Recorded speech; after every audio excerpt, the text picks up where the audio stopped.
flock of birds that were just sitting on the shore. Looked really pretty. They took off.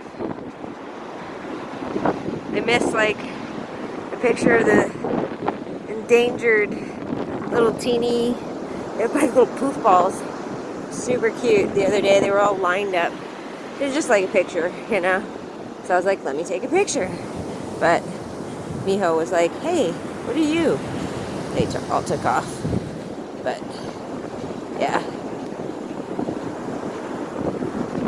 So this is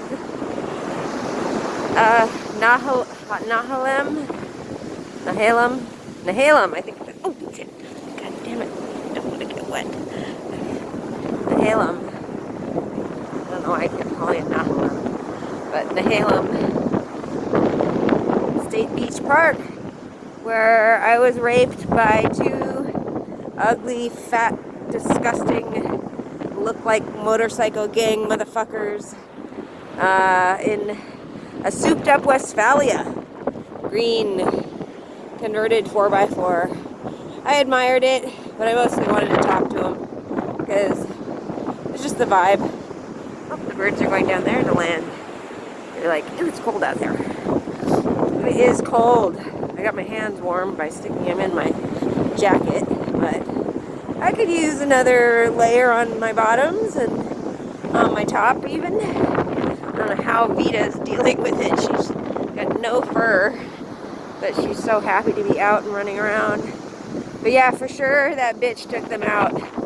I mean, not only because my dog was smeared with dog shit or some shit, but yeah. And then she probably was like, oh God, you know, because it's not like she knows how to take care of anything or understand that something has a responsibility to it. Like if you take dogs out, you have to be responsible. She's very lucky that one of them didn't disappear, because that would be pretty easy evidence. Although to me, it was evidence enough that my dog was covered in shit when I was asleep in a locked RV. Like, you know, it's funny, it just gets to the point where people will say like, well, maybe they opened the door, and it's like, are you fucking nuts? Like, so he figured out how to unlock the RV door, which is pushing in something or pulling out something, and then he got out. The cat didn't get out, so he closed the door behind him, and then he ran around, found some shit, rolled in it, and then came back and locked the door. Like, it's just crazy. It's like, it's so nuts how everybody wants to like make it be something that it just can't be, because they cannot accept what I'm saying is happening. But, you know, when I read stuff like Marilyn Manson, I mean, I'm not stoked to hear about these women that have suffered. But what I am stoked on is them saying something about it, because it does feel like it validates my life.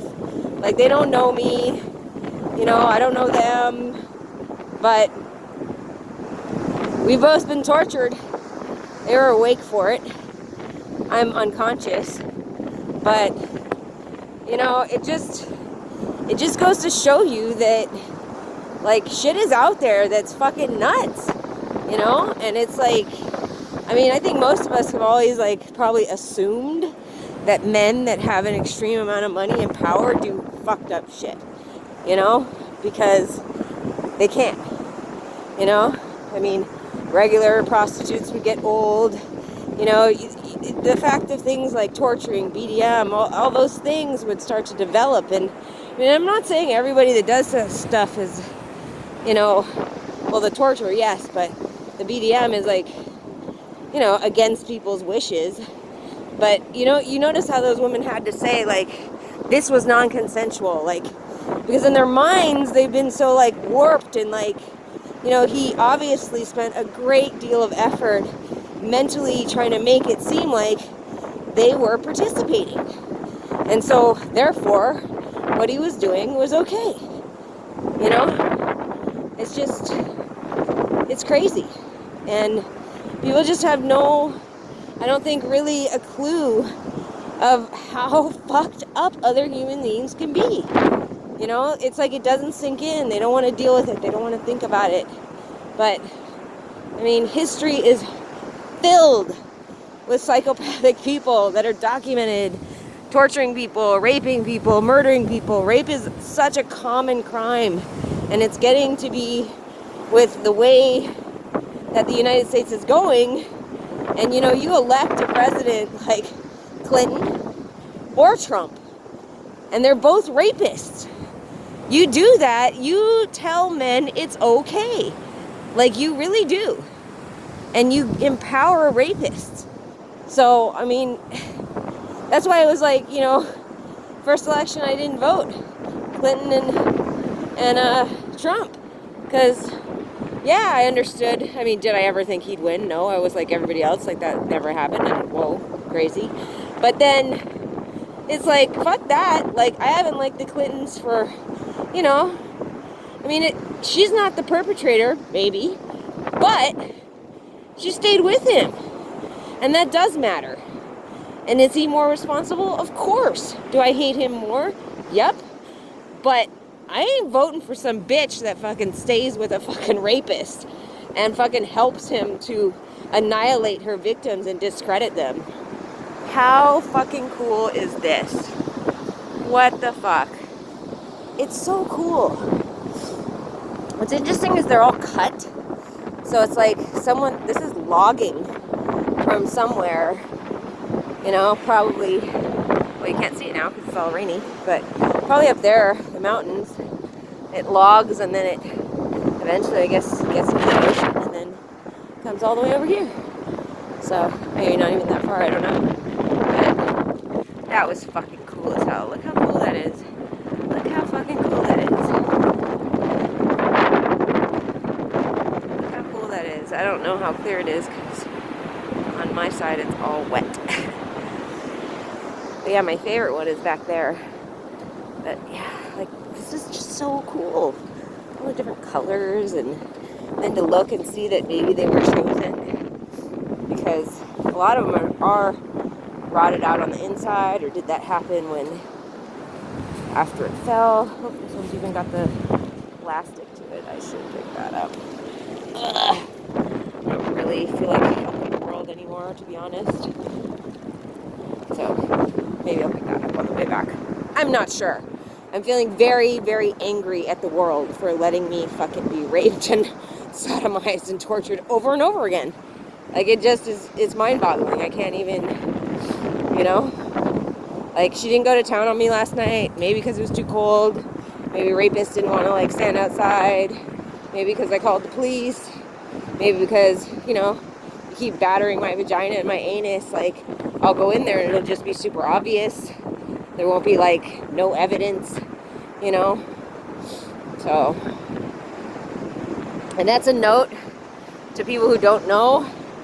Like, I talked to the woman that was doing my rape kit.